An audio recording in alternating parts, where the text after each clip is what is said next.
sernav Balkêşê di sed sala duyemîn da veguherîna komara demokratîk. Pirs jî ev mamoste di sed sala duyemîn da ev komar mümkün e bibe demokratîk û her wiha ev pêvajoya aştî û çareseriyê çi qas dikare zorê bidiye, bandorekî bidiye. Hûn dixwazin çi bêjin? Komar se sal servî dersbas bû dîrokekî gelek dirêjî lê belê divî dîrokê de emzanın demokrasî kêm bû.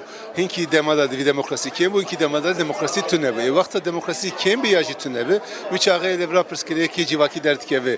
Türkiye se sal bi van pirsgirêka civakî jî rûberû tê.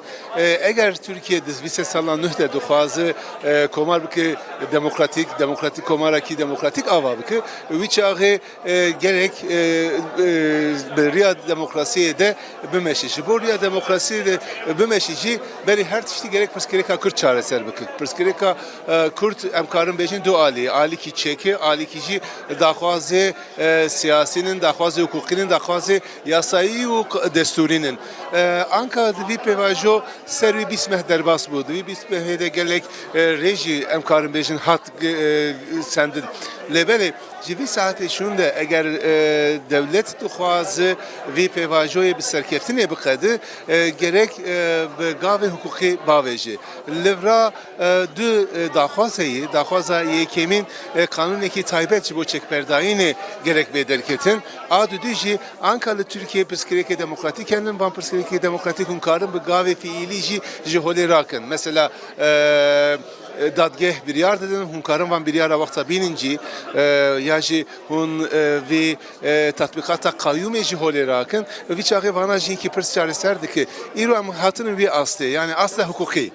Ew asla hukukî bawerim piçek niha xetimiye wisa dixuye ji ber ku parlamentoya bikeve batlanê di dawiya meha têrmehê da mümkün e ku beriya bikeve batlanê ew yasa çarçovek ku tê gotin yasaya aştiyê bê derxistin, bê amadekirin di rewşa ku CHP niha aloziyekî di nav CHP da jî mümkün e gelo beriya wî. Yani birası gerek bir kanuni beri derketa. Yani vakta komisyona, parlamentoya raporu amade kir, o got gerek bir kanuni derke, bir çağı gerek bir kanuni derketa fakat herba İran'ı despekir, Suriye peşun despekir vesaire van demade medit pevajo sekininci bu vi hinki derengi çe bu. Lebeli anka hem Ali Dem Parti hem Ali Seroki parlamentoyu gerek bizelali tezman vi kanuni beri betlane gerek derketin.